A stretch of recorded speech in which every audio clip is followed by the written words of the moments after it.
The trade deadline creates two types of general managers, the ones who swing for the fences and the ones who play chess while everyone else plays checkers. Ryan Poles just showed us exactly which category he falls in, and I've got to tell you, the way this whole situation unfolded over the past 48 hours tells us everything we need to know about how this front office is approaching our playoff push. Welcome to Bears News Fan Report, your number one source for the latest updates, breaking news, and in-depth analysis on our beloved Chicago Bears. I'm bringing you exclusive insights that cut through the noise and give you the real story behind every move this organization makes. And today, we're diving deep into what just went down at the trade deadline, because there's a lot more to this story than what you're seeing on the surface. Let me set the scene for you. Week 9, we're sitting at a solid 4-4 record, showing real signs of life under our new coaching staff, and then disaster strikes. Dayo Odeyingbo goes down with a season-ending Achilles injury. Just like that, our pass rush depth takes a massive hit at the worst possible time. We're heading into the second half of the season with legitimate playoff aspirations. Caleb Williams is developing beautifully, and suddenly we've got a glaring hole on the edge. The timing couldn't have been worse, and every Bears fan watching that game knew immediately that Ryan Poles was going to have to do something before the deadline. Now, here's where things get really interesting. The moment Odeyingbo went down, the speculation machine went into overdrive. Social media exploded with possibilities. Mock trades started flying around, and one name kept popping up over and over again. A name that got every Bears fan's heart racing. A name that represented exactly the kind of splash move that could transform our defense overnight. We're talking about a proven pass rusher, a guy who's been terrorizing quarterbacks for years. Someone who could step in and immediately elevate our entire defensive unit. Trey Hendrickson, the Cincinnati Bengals elite edge rusher who's been absolutely dominant this season. ESPN's Dan Graciano connected the dots on November 2nd, linking Chicago to Hendrickson in a way that made perfect sense. Think about it. We need pass rush help. Hendrickson is potentially available. And we've got a general manager in Ryan Poles who's never been afraid to be aggressive at the deadline. On paper, it looked like a match made in heaven. A veteran presence who could mentor our young defensive ends while also producing at an elite level down the stretch. But here's the reality check that every Bears fan needs to understand. Hendrickson isn't just good, he's really good. We're talking about a player with a projected market value of $133 million. A guy who's still producing at an incredibly high level despite being over 30 years old. And the Bengals knew exactly what they had. Their asking price? A first-round pick? Let that sink in for a moment. Cincinnati wanted a premium draft asset for a player who's on an expiring contract. Someone who would only be with us for 2 months before hitting free agency. Now, I want you to think about this from Ryan Poles' perspective for a second. Yes, we're 4-4 and pushing for a playoff spot.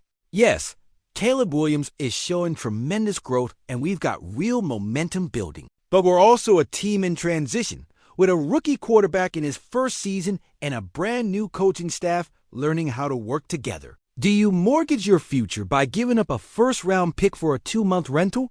Or do you find a smarter, more sustainable way to address the need? This is where the chess game comes in. While everyone was focused on the big splash, on the headline-grabbing move that would dominate the news cycle, Poles was working the phones looking for value. He was exploring options that wouldn't compromise our long-term vision while still addressing the immediate need created by Odeyingbo's injury. And let me tell you, the way this played out tells you everything about how this front office operates. Jay Glazer of Fox Sports essentially confirmed what a lot of us suspected when a fan asked him on social media if the Bears would be active at the deadline. His response was telling, yes, but that doesn't mean it's going to land a big-name player. There just aren't those level of players being shopped unless it's a huge haul, and for some guys, their deals are up after this year, so that complicates things too.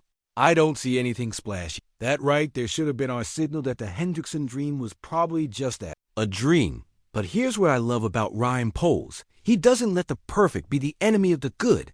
Just because he couldn't land a splashy name doesn't mean he was going to sit on his hands and do nothing. Later that same day, Adam Schefter dropped the news that actually went down. The Bears made a move, just not the one everyone was expecting or talking about.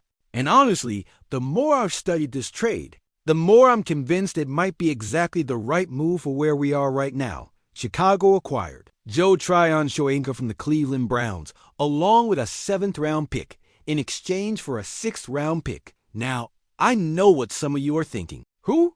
That's not Trey Hendrickson. That's not the big name we were hoping for. But before you dismiss this move, let me break down exactly why this makes a lot of sense for our situation. Tryon-Shoyinka was a 1st-round pick of the Tampa Bay Buccaneers back in 2021. That pedigree matters. The guy has legitimate talent, legitimate athletic ability that made him worthy of a 1st-round selection. Things didn't work out in Tampa, which happens all the time in this league. But he still managed to put up 15 sacks during his time with the Buccaneers. That's not nothing. That's production from a guy who clearly knows how to get to the quarterback when given the opportunity. He's 26 years old, which is significant. We're not talking about an aging veteran on his last legs. We're talking about a player who's entering his prime years.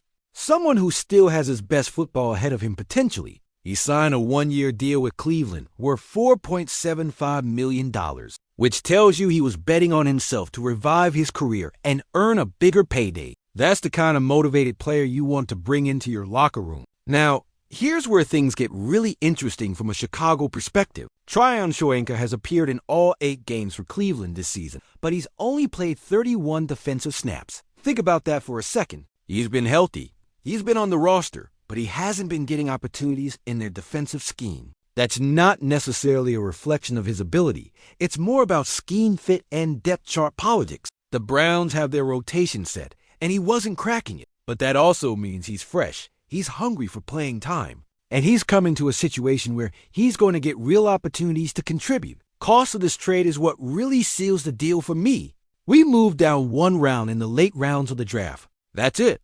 We essentially gave up nothing to take a flyer on a former 1st-round pick who has shown he can produce when given the chance. This is the definition of a low-risk, high-reward move. If Tryon-Shoyinka comes in and gives us quality snaps as a rotational pass rush, that's a massive win. If he doesn't work out, we lost virtually nothing in the process. Compare that to what the Hendrickson trade would have cost. A 1st-round pick for 2 months of production, with no guarantee he'd even re-sign with us in the offseason. That's a huge gamble, especially for a team that's still building its foundation. Poles made the smart play here, addressing the need without mortgaging the future. That's sustainable team building, and that's exactly what we need right now. Let's also talk about the bigger picture of where this team is at. We're 5-3 after beating Cincinnati in Week 9, and we've got real playoff aspirations. Caleb Williams is progressing exactly how you want to see a rookie quarterback develop. He's making plays. He's learning from his mistakes.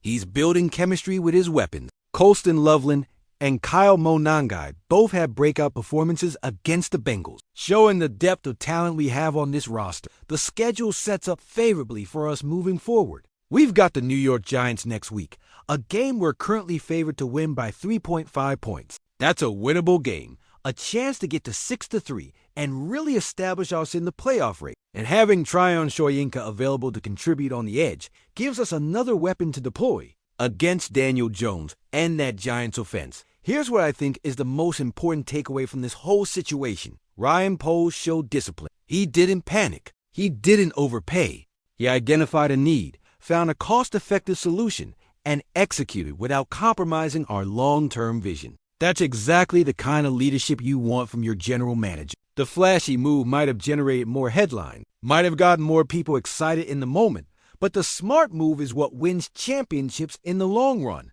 We're building something special here in Chicago. The foundation is being laid properly with a franchise quarterback, a talented young roster, and a front office that knows how to navigate the complexities of building a winner. Moves like this, the ones that don't make the biggest splash but make the most sense, are what separate good organizations from great ones. So while we might not have landed Trey Hendrickson, we still addressed our pass rush need in a smart, sustainable way. We brought in a young, talented player who's hungry to prove himself. We did it without giving up significant assets. And we maintained our flexibility moving forward. That's a win in my book, and it should be a win in yours too. Now I want to hear from you, Bears faithful. How do you feel about Ryan Poles passing on the big splash move for Hendrickson and instead bringing in Tryon-Shoyinka? Do you think this was the right call, Or would you have preferred to see us go all in for the proven veteran?